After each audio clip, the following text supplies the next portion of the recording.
Shalom, Bapak Ibu. Sebelum kita membaca firman ini, mari kita berdoa.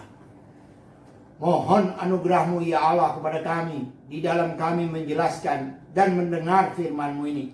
Dalam nama Yesus kami berdoa. Amin. Bapak Ibu, khotbah epistel untuk minggu ini terambil dari Mazmur 126 ayat yang pertama sampai dengan ayat yang ke-6. Demikian firman Tuhan. Ketika Tuhan memulihkan keadaan Sion, keadaan kita seperti orang-orang yang bermimpi. Pada waktu itu mulut kita penuh dengan tertawa dan lidah kita dengan sorak-sorai.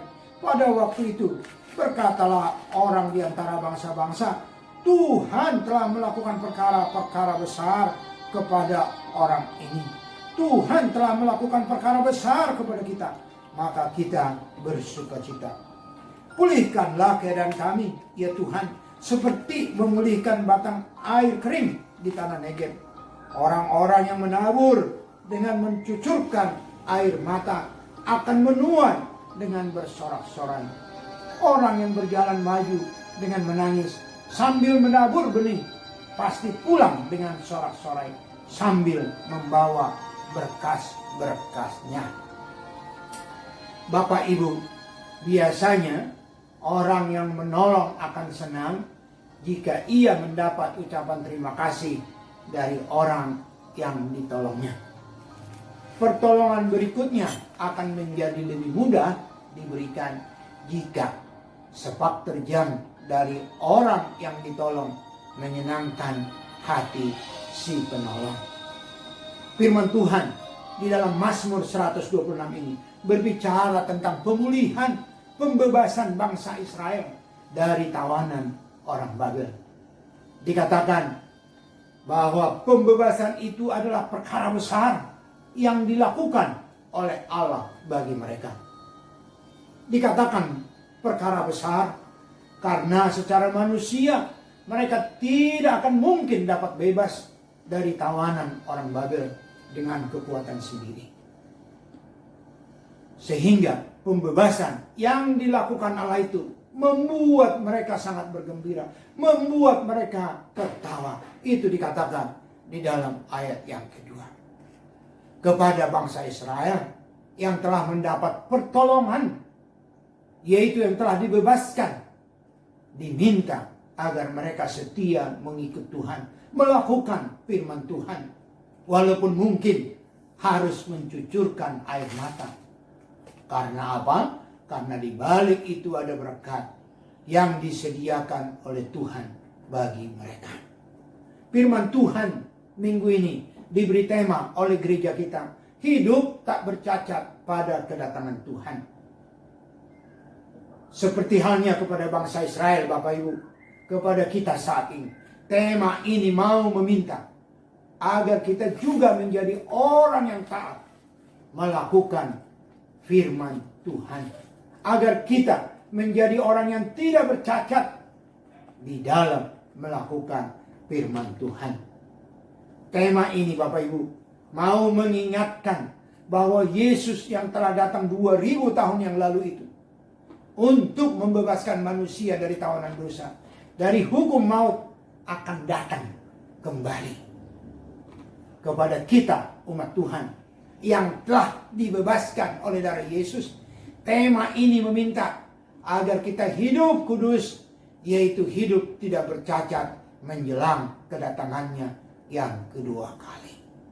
Nah, kalau tema ini Bapak Ibu meminta agar kita hidup tidak bercacat pada kedatangan Tuhan yang kedua nanti, maka timbul pertanyaan, mengapa kita diminta agar hidup tidak bercacat pada hari kedatangan Tuhan itu? Nah, kalau kita amati firman Tuhan tadi di dalam Mazmur 126 ini Bapak Ibu sekalian, kita akan menemukan paling sedikit dua alasan mengapa kita diminta untuk hidup tidak bercacat pada hari kedatangan Tuhan. Alasan yang pertama adalah karena kita telah dibebaskan dari maut oleh Allah.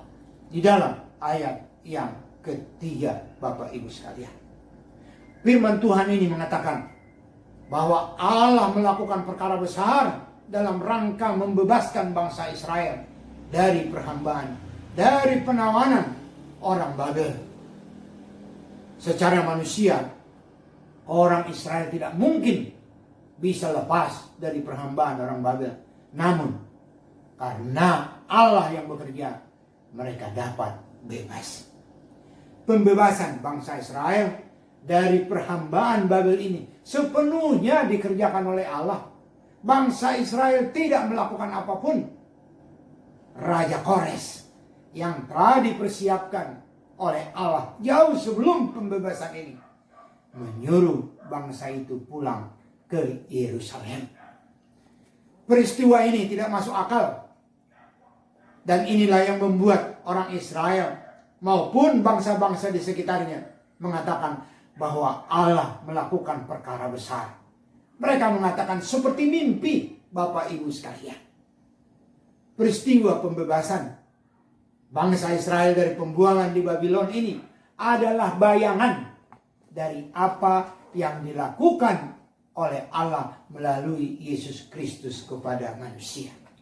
Dikatakan bayangan karena penyelamatan manusia dari maut adalah sepenuhnya dikerjakan oleh Allah di dalam Yesus Kristus.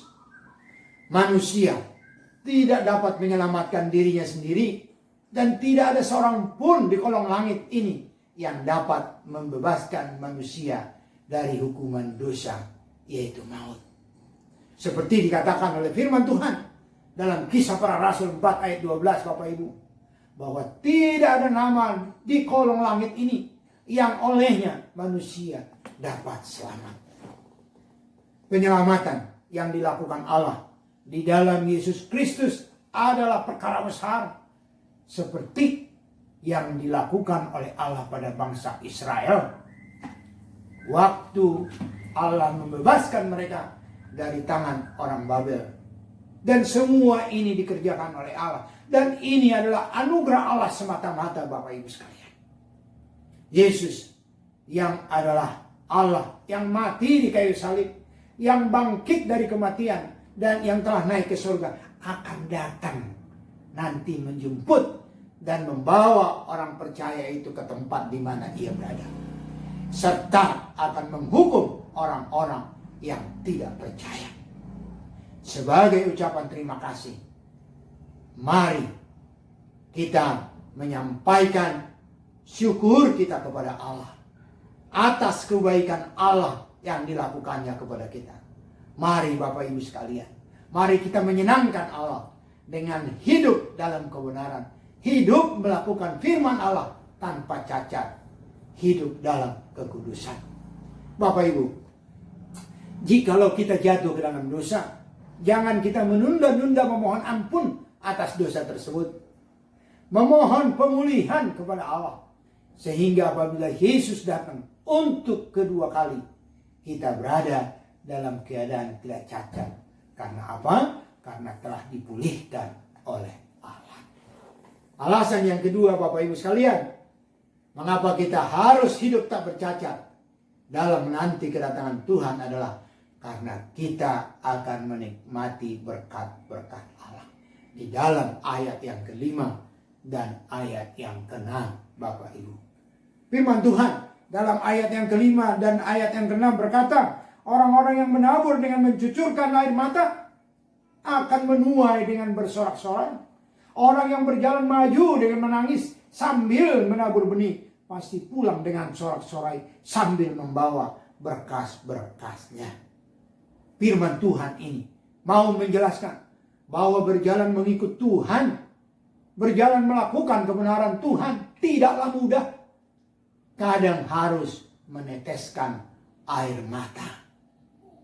Bagi orang yang mengalami hambatan, yang mengalami tantangan waktu menabur kebenaran, waktu melakukan firman Tuhan, namun tetap maju sambil meneteskan air mata, maka ia akan menuai dan membawa pulang berkasnya dengan sorak-sorai.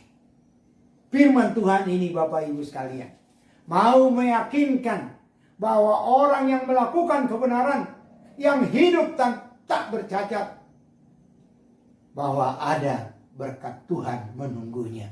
Ada berkat Tuhan yang akan dibawanya pulang ke rumahnya. Firman Tuhan dalam Mazmur 126 ayat 5 dan 6 ini dikukuhkan oleh Yesus dalam khotbah di bukit, yaitu Matius 6 ayat yang ke-33. Tetapi carilah dahulu kerajaan Allah dan kebenarannya, maka semuanya itu akan ditambahkan kepadamu. Ditambahkan oleh Allah. Semuanya itu artinya apa yang kita butuhkan. Kalau kita lihat perikop itu secara keseluruhan, apa yang kita butuhkan di dalam hidup ini akan ditambahkan oleh Allah ketika kita mencari kerajaan Allah dan kebenaran Allah. Itu dikatakan oleh Matius 6 ayat yang ke-33. Bapak Ibu sekalian, firman Tuhan ini menjelaskan bahwa untuk mendapatkan berkat-berkat Allah dalam kehidupan kita ini harus didahului dengan melakukan firman Allah. Yang dalam melakukannya mungkin kita akan meneteskan air mata. Bapak Ibu sekalian, saya menyaksikan sedikit bahwa beberapa kali kesempatan saya meneteskan air mata di dalam mengikut Tuhan. Saya berteriak, menangis kepada Tuhan, mengatakan tidak sanggup Tuhan, beri saya kekuatan. Mari kita tetap setia mengikut Tuhan, walaupun mungkin harus meneteskan air mata. Saya akan mengakhiri khotbah singkat ini Bapak Ibu, bahwa firman Tuhan ini meminta kepada kita orang percaya agar kita melakukan firman Tuhan dalam hidup dengan setia. Walau mungkin kita harus meneteskan air mata.